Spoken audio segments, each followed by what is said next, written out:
Hello friends, how are you? Hope you're doing fine. Should we continue? Okay, we're gonna start. So, in global briefing of the October 2022 and 25, we can say we will see it like just a sec. How to check, make sure that we are going live.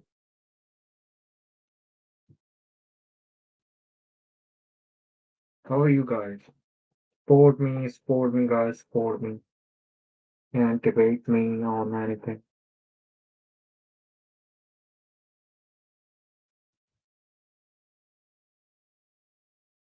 Go on, guys.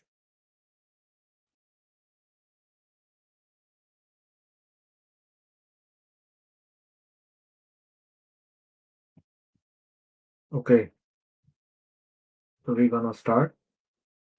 So, an extended analysis of the geopolitical fault lines, economic pivots, and humanitarian crisis. So, the section one is the volatile geopolitical axis, Gaza and Ukraine. The international stage today is defended by two major threats of the conflict: the perpetuality fragile ceasefire in Middle East and then escalating sanctions war in Eastern Europe. The diplomatic efforts to contain both crises are running concurrently, yet often contradictorily revealing deep situations in global power structures. So the U.S. brokered truce between Israel and Hamas, which took effect earlier this month, is today experiences its most profound crisis of the confidence. The diplomatic activity on the ground suggests that the accord is already in danger of falling apart, according to multiple sources within the U.S. delegation. The diplomatic firefighting mission. So, Vice President wants high-stakes visit. So, U.S. Vice President J.D. Vance, accompanied by a Middle East envoy and Steve Witkoff and the presidential advisor Jared Kushner arrived in Israel today in what is openly being described as a mission to pressure Prime Minister Benjamin Netanyahu government to adhere strictly to the terms of the agreement. This is not a ceremonial visit, it's a critical intervention. The vassal state controversy. These tensions were immediately visible in public statements and following his meeting with Netanyahu, Vance was forced to directly address a narrative circulating in Israeli political circles that the U.S. was dictating terms. Vance empathic, empathically stated, "We are not interested in a vassal state. This is not what Israel is. We want an ally." Netanyahu, for the part, publicly dismissed the idea of Israel being a client state of Washington as hogwash. Yet the very need for the public denial underscores the internal political pressure he is facing from far-right factions who view the ceasefire as a constraint on Israel's military freedom. The West Bank annexation was in a clear act of the internal political defiance,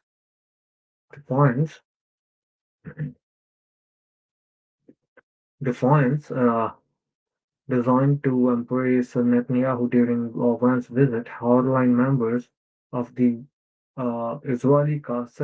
Knesset announced a preliminary bill today that would formally annex the occupied West Bank, although the bill is highly unlikely to pass into law at this stage. The symbolic 25-24 vote is a powerful statement of intent directly challenging the US and broader international community, which fundamentally opposes any unilateral Next session, the breakdown of the Accords implementation, mutual acquisition of breach, the core function of the ceasefire, durable cessation of the hostilities, and a phased exchanges of the captivated versus stalled. Gaza Media Office has issued a grim update claiming that over 80 Palestinian facilities since the truce began cited alleged Israeli violations, including lethal strikes that killed 26 Palestinians earlier this week. Simultaneously, Israel officers accuse Hamas of intentionally delaying the handover of the remaining remains of the 13 deceased hostages, alleging a lack of good faith. The challenge of the day after the major focus of the Vance Netanyahu talk was phase two of the plan, the long-term ones, and security of the Gaza once outlining the need to establish an international security force to maintain peace after an Israeli withdrawal, an idea that is proving extremely difficult to materialize. The security force composition discussions over which nations could contribute troops are fought. Once mentioned Turkey and Indonesia as a potential contributors as idea immediately and fiercely rejected by Netanyahu government due to Turkey's adversarial stance. The US position notably is not that no American boots on the ground will be in Gaza. The US forces would operate from coordination center in Kiryat Israel, and the disarmament dilemma. What it is, one stressed that the very rough task of disarming Hamas while simultaneously attempting to rebuild Gaza to make life better for the people. This dual objective is fundamentally contradictory as Hamas political influence is inextricably linked to its military wing, making any path to disarmament under the current framework highly speculative. And international convention. Further complicating matter, the International Court of Justice (ICJ) today issued a ruling that Israel is obligated to facilitate humanitarian assistance from the UN relief agency UNRWA to Gaza. Uh, this ruling directly counters the attempts by Netanyahu and his allies to effectively ban the agency, which is the primary provider of the aid to allegations of Hamas infiltration. Analysis of implications.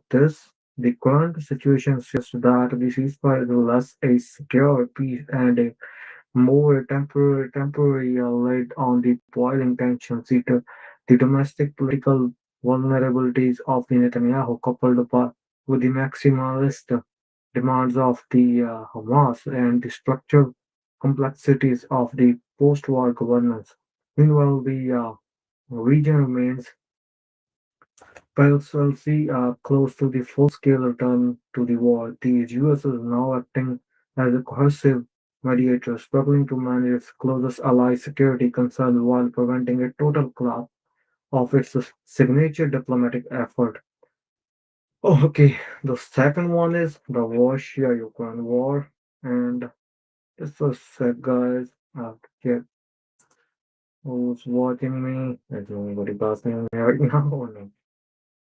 On one platform, I see YouTube is not just me. The war in Ukraine has entered a new, arguably more punitive phase, marked by the massive surge in Russian attacks and a major policy shift from the Trump administration on sanctions. The economic hammer falls, US sanctions on the oil giants in the significant departure from the previous policy. Trump administration today announced massive sanctions against Rosneft and Lukoil, Russia's two largest oil companies. This action, spearheaded by Treasury Secretary Scott Bessent, is the first First section on the Russian energy industry by the current administration and it targets the lifeblood of the Kremlin war machine. The policy context. This move follows the growing frustration with Washington over President Putin's refusal to end the senseless war and his rejection of the diplomatic proposal. Previously, the administration has relied on the trade measures such as retaliatory tariffs on the Indian goods for purchasing discounted Russian oil. The new sanctions represent a major one for the Ukraine and European allies who have long pressed for more aggressive financial pressure. Market impact, what it is. So the oil prices immediately jumped by two and a pearl of the news, reflecting that market concerns of the disruption of the Russian crude supply. The effectiveness of the sanctions will now hinge on the U.S. commitment to enforcing them globally against foreign traders, banks, and refineries that continue to facilitate Russian oil sales. That's nice. Just having a check, guys.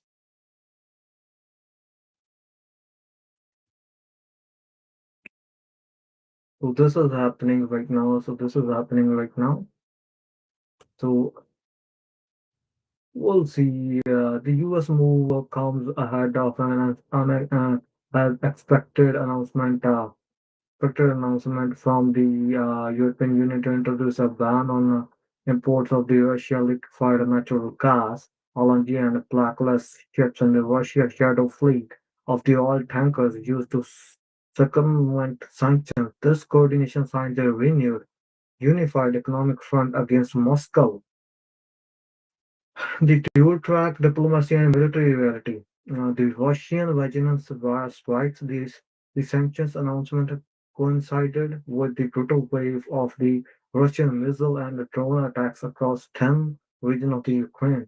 The sheer scale for 5 drones and 28 missiles target energy infrastructure, killing civilians, including children in the Kiev region.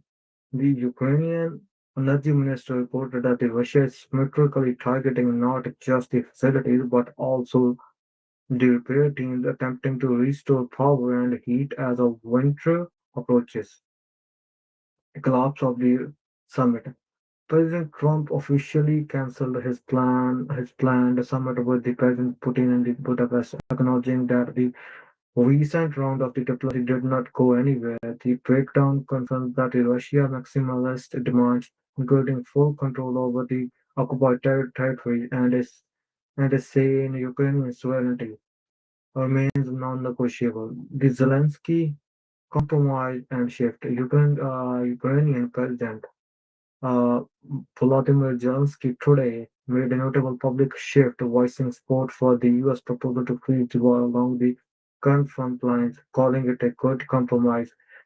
This represents a tactical concession, moving away from the key long-held vow to reclaim all territory by force. It signals a pragmatic acceptance that the purely military victory over Russia is increasingly unlikely. However, Moscow immediately rejected the idea, arguing that the stopping the conflict would mean forgetting the root causes of the war and reinforcing their hardline position. Military procurement breakthrough. In a major strategic move, President Zelensky secured an agreement with the Sweden to explore the purchase of the 150 Swedish-made Gripen fighter jets, a crucial step in diversifying Ukraine air capabilities and reducing its reliance on the US and French aircraft alone. Analysis of the implications.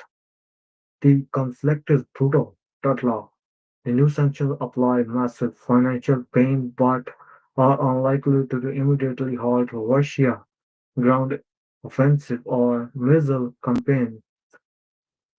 Ukraine public shift to accept a frozen conflict is a pragmatic acknowledgement of the reality, but its success hinges on the West providing the long-term military and economic necessary to make that frozen line a permanent and a secure border. The cancellation of the summit confirms that the political settlement is distant. placing the onus back on the economic cohesion and battlefield defense. Okay, so another section is the global economic turbulence and the automation revolution. Today, economic news reveals a world struggling with the simultaneously headwinds, a softening labor market in the US, destabilizing efforts of a global trade war, and accelerating onset of the cooperative automation that is set to fundamentally rewire the structure of the labor force. The Federal Reserve's risk management rate cut. The US Federal Reserve today delivered its first interest rate cut in 9 months, a highly anticipated move from the shift these central banks focus from aggressively fighting inflation to defensively propping up a cooler labor market. The rationale for the cut.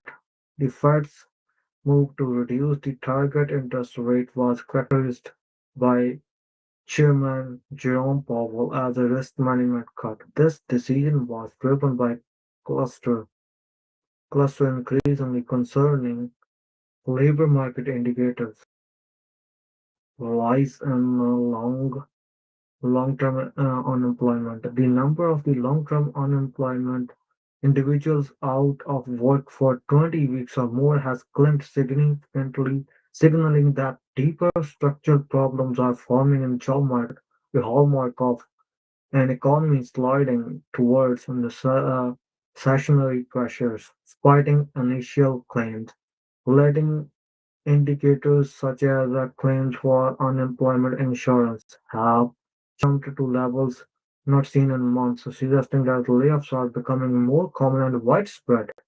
Historical data reading. The Bureau of Labor Statistics (BLS) recently revised its payroll data for the past year downward by nearly a million jobs, confirming that labor market was significantly weaker than the previously reported throughout 2024 and early 2025. The tariff inflation paradox. The rate cut is complicated by paradoxical impact of the ongoing trade war. Normally, a softening labor market would be expected to dampen inflation. However, the Trump administration tariffs are creeping upward price on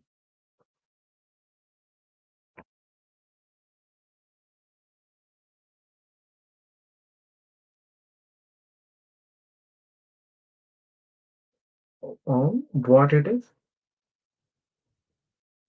The Trump administration tariffs are okay. So we are starting tonight.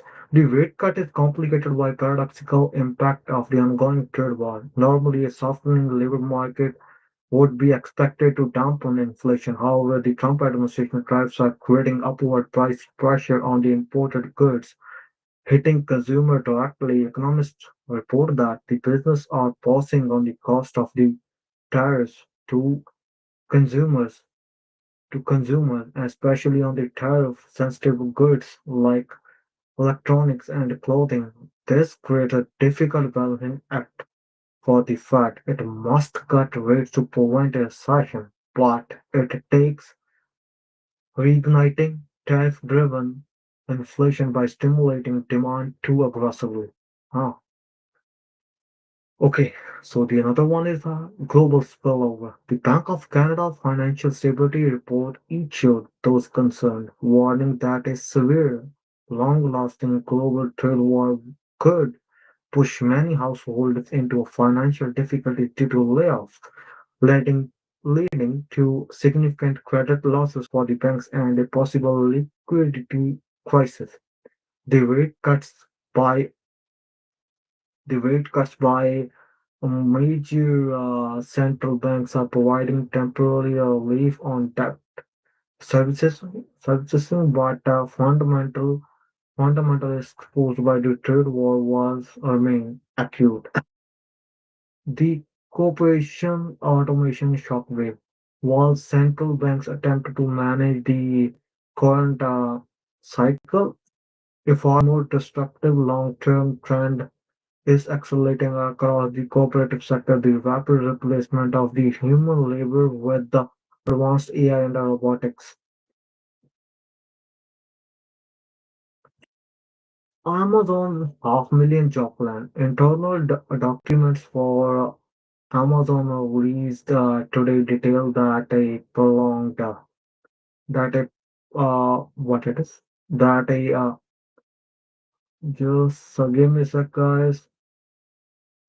Profound internal strategy to automate approximately 75% of its entire operational footprint. This plan could lead to replacement of more than half a million jobs with advanced robotics and AI systems. The scale of this planned displacement is a historic indicator of how rapidly companies are moving to maximize efficiency, viewing that the automation of the logistics inventory management, and customer service as an inevitable next step.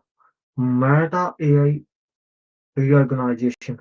Concurrently, Meta Facebook announced a major round of the job of the cutting target approximately 600 roles in superintelligence labs AI division. The seemingly contradictory move, cutting AI jobs while the industry is booming, is interpreted by analysts as a strategic consolidation. Companies are moving from foundational AI research, which is, which is often long-term and speculative, to produce product direct product integration and revenue generation, resulting in a restructuring that priorities immediate implemented AI solution over blue sky research. The broader context. These cooperative decisions highlight the core prediction of the World Economic Forum.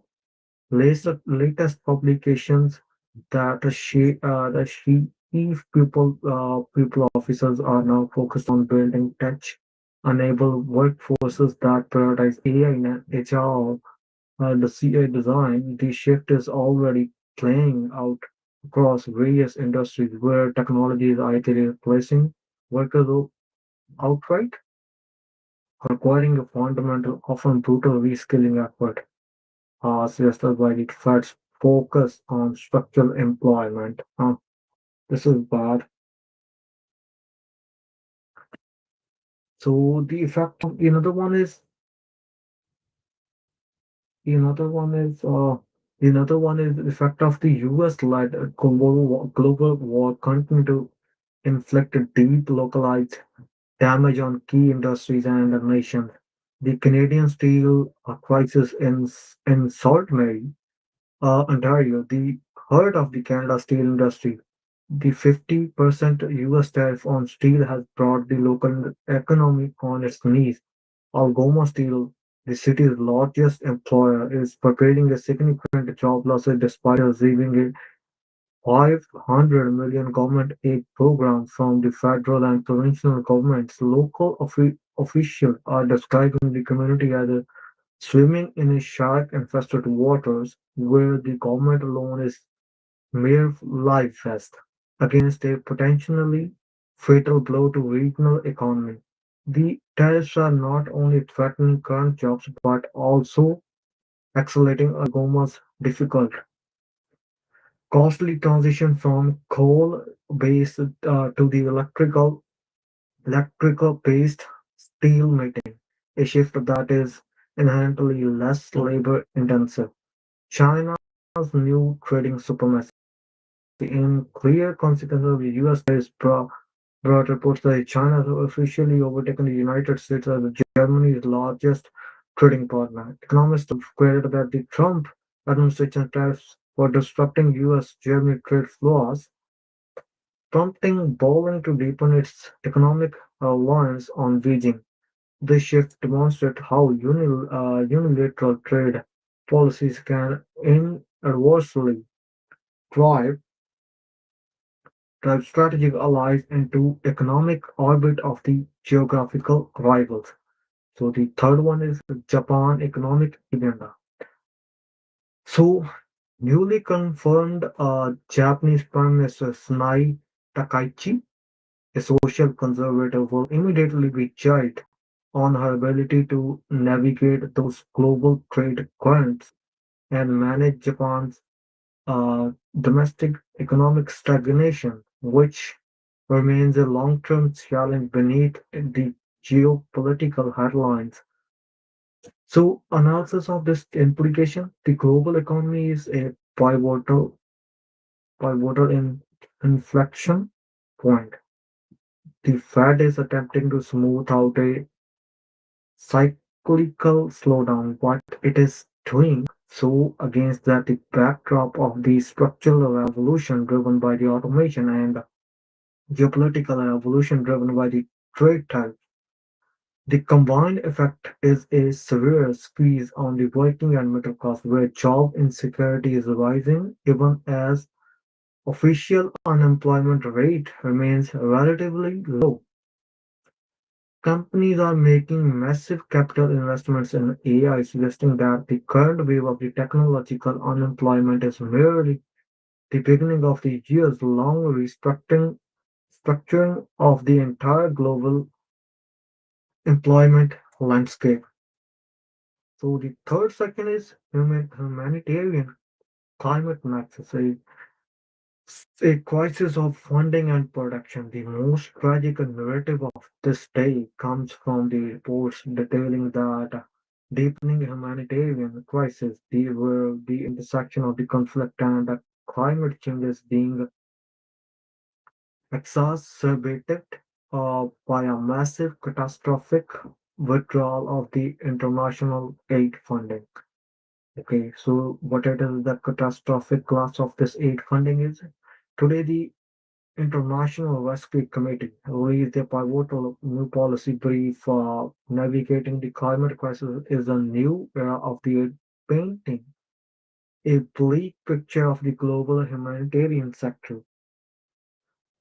Record-breaking cuts. The sector has officially entered a financial crisis, according to the latest global humanitarian assistance report, after the largest funding drop ever recorded in 2024. Projection of the end of the 2025 indicated that the public funding available for humanitarian action could contract by between 34 and 45 compared to 2023 levels.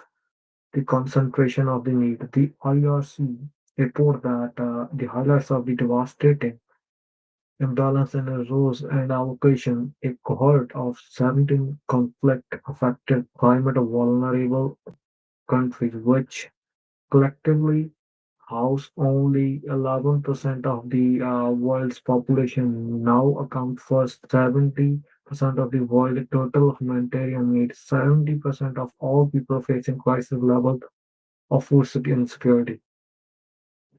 The double whammy. Despite being the overwhelming majority of the human cost of the global crisis, these 17 nations received a whimsical 12% of the global climate adaptation finance allocated to developing countries in 2022. The crisis is compounded by the fact that over the last decade, development assistance to these nations has plummeted by over 40%, leaving them increasingly dependent on the humanitarian aid that is now being drastically cut.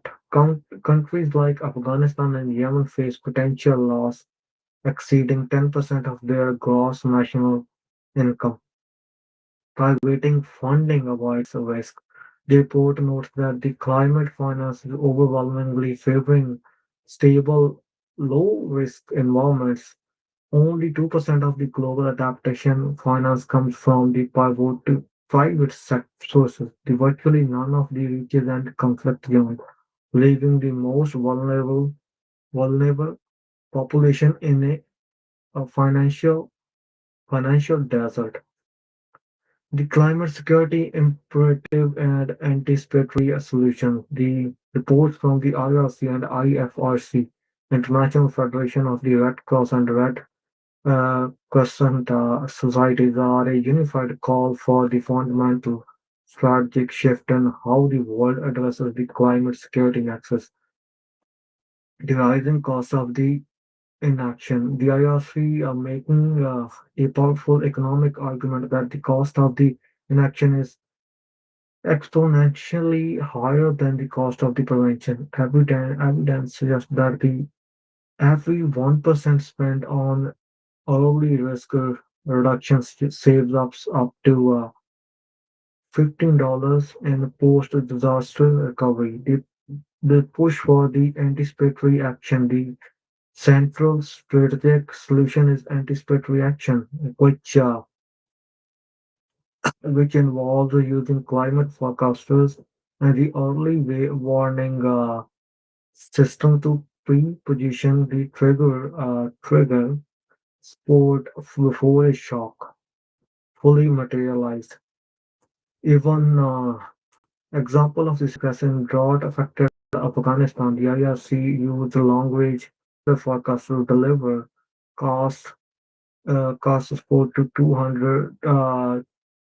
2,800 households before the harvest failure and the food insecurity fully escalated, protecting livelihoods. The funding gap in a despite its proven effectiveness, anticipatory action accounts for less than 1% of the global humanitarian funding today and is actively declining even as risks multiply. The IRC is lobbying for donors to meet the grand bargain target of 5% off for the A by 2026.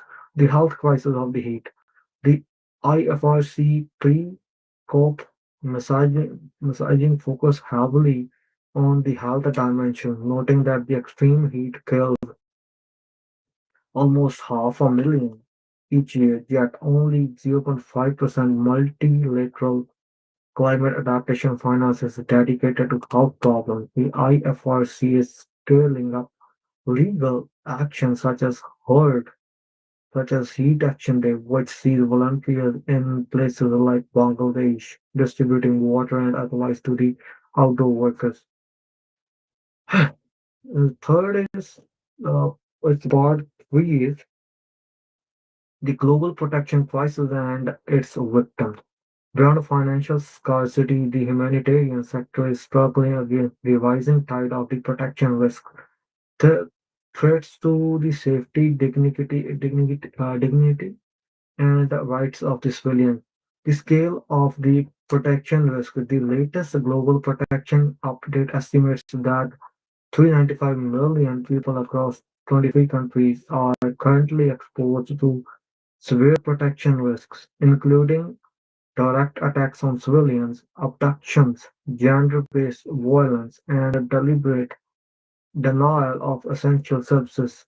Hotspots of extreme crisis. The most extreme crises are concentrated in places like the Democratic Republic of the Congo (DRC), where violence has displaced over a million people in the mere weeks, adding to a staggering 6.4 million internally displaced persons, Sudan, and of course the occupied Palestinian territory, where the crises are culminated in a famine declaration. This was it, guys. This was it, guys. Just give me a sec, guys. Oh, I have to take some break. Hmm.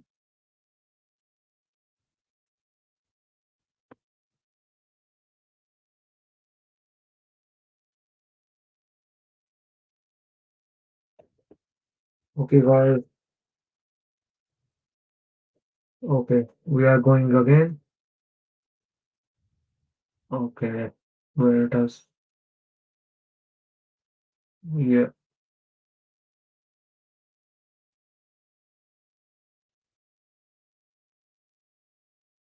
yeah.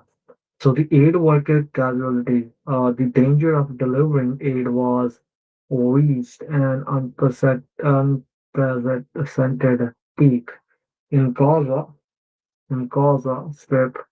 OCHA reports that an average of the 4 aid workers have been killed each week so far in 2025. UNRWA especially has lost over 370 personnel since the conflict began in October 2023. The protection funding deficit out of 168 million people globally in need of the protection, only 24.7 million are identified as the most urgently in need of assistance. However, the funding requested to meet even this hyper-prioritized protection need is currently on 23% filled, leaving a critical deficit at the moment of escalating violence. So the analysis of the implication, the combined reports paint a picture of the humanitarian system at a breaking point, unable to cope with the simultaneously pressure pressure of the climate change and conflict due to massive politically driven politically driven retreat of donor funding. The crisis is highly concentrated, pushing the world's most vulnerable into a deep cycle of debt, deprivation, and escalating danger. The challenge for upcoming COP30 climate talks will be dismantle the two-track system, where climate finance avoids conflict zones and traditional humanitarian aid is systematically cut, creating a new, integrated, and equitable framework. Oh, we are done. What do you guys, another thing you want to, will further go ahead and we will see what are the other news of today. Okay, guys, please send me a rose to please support me, man. Please support me because please support me somehow. I need uh, I need support. So the another one is like okay,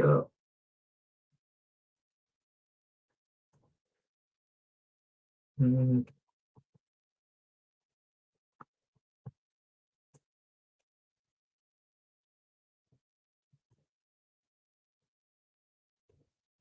just a sec, guys. President Trump. What did the President Trump did? Can't even know.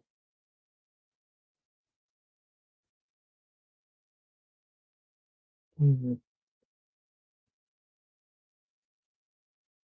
Okay. So what it is like? What is going on there? Just a sec. You can see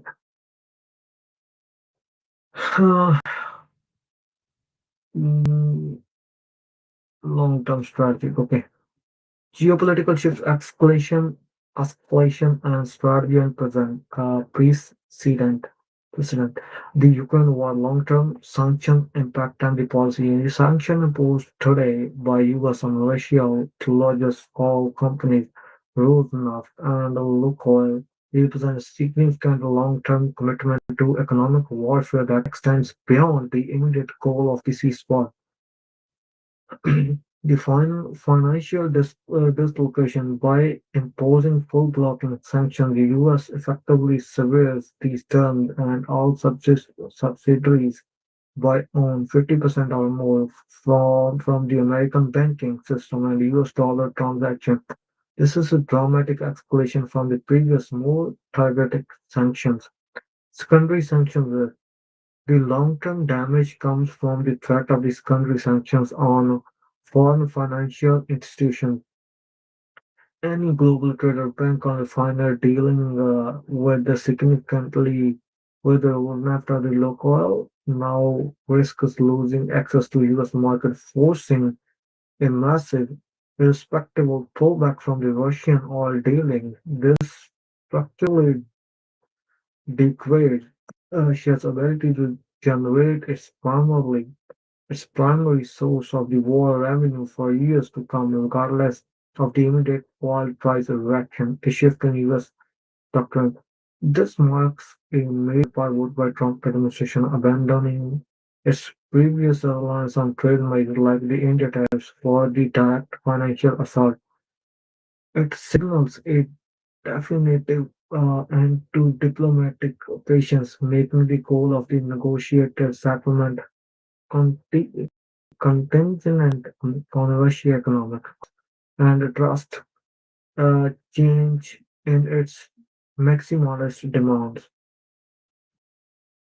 The cause of ceasefire, historical fragility, and the Hamas priority. Diplomatic crisis today is a part of the recurring historical pattern, not an anomaly. Okay, okay, and anomaly. The post-war withdrawal vacuum. The focus on international stabilization forces a response to the central failure of all previous ceasefires as well. Desire to set a military control without allowing Hamas to assume governance in previous cycles like January 2025 truce. Israel transitional to night raids and targeted counter-terrorism operation, complicating who was able to full governance vacuum. Hamas strategic gambit. Reports from earlier in this year suggest the Hamas strategy to relinquish the burdens of the governance in favor of the Hezbollah-style model, retaining political influence and its military mandate of jihad against Israel without the responsibility of the running hospitals, schools, utility services for Hamas. The US-backed plan for the technocratic authority is desired outcome, as it frees the group to focus on military engagement. Descendant of clause. The March 2025 clause of the previous ceasefire provides a clear precedent. The truce is only a temporary cessation of the hostile until one side judges that the value of the adhering to the deal has been outweighed by the strategic opportunity. For Israel, a renewed military objective for Hamas and opportunity to rearm or refocus its political efforts. Economic and humanitarian dynamics of the deepening cracks. The Federal Reserve rate cut is driven by deep structural shift in the labor market related to automation, monetary policy, and structural change. The cut is an insurance move to fight fight a weakening labor market. However, this weakening is not a typical cyclical downturn, but is heavily influenced by accelerating cooperative automation and the AI narrative. The automation as a differentiatory force. Companies like Intuitive Surgical are driving massive capital expenditure toward high-margin robotic and AI systems. The trend boosts operating profits but displaces human labor in the long term, contributing to the very weakness in the job market and the fight. The Fed is trying to and the Fed is trying to counteract with the lower tariffs. With the lower rates, faster automation by cutting rates. The Fed makes borrowing cheaper for corporation. Let us accelerate the incentives to invest in capital expenditures over labor expenditures. The unintended consequence of the Fed's pro-employment policy is to make the structural replacement of the human labor cheaper and faster, deepening the labor market divide. Okay, the moral and legal failure of the climate finance, the humanitarian crisis detailed in IRC and other reports is rooted in a fundamental moral and legal failure of the climate finance debt of the adaptation. New research highlights that the developing countries are now paying more back to wealthy nations for climate finance goals than they achieve. This happens because 65 of the funding is delivered as loan, not grants, turning climate into form of crisis proof victory, and that worsen the debt burden of the vulnerable nation. The funds in inversion, the gap is stark. The country facing fragility and conflict received just 2% per capita in climate finance compared to 162 per capita in more stable countries. This is notion of need as conflict-affected states are demonstrably the most exposed to climate shocks. The betrayal of the commitments. The overall 100 billion annual climate finance goal has been missed.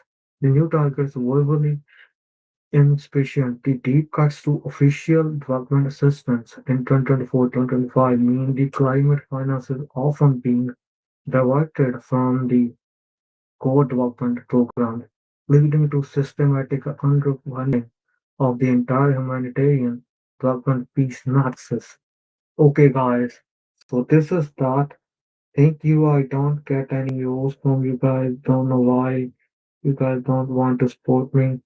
Please support me, man. Thank you, guys. Have a good one. It's already been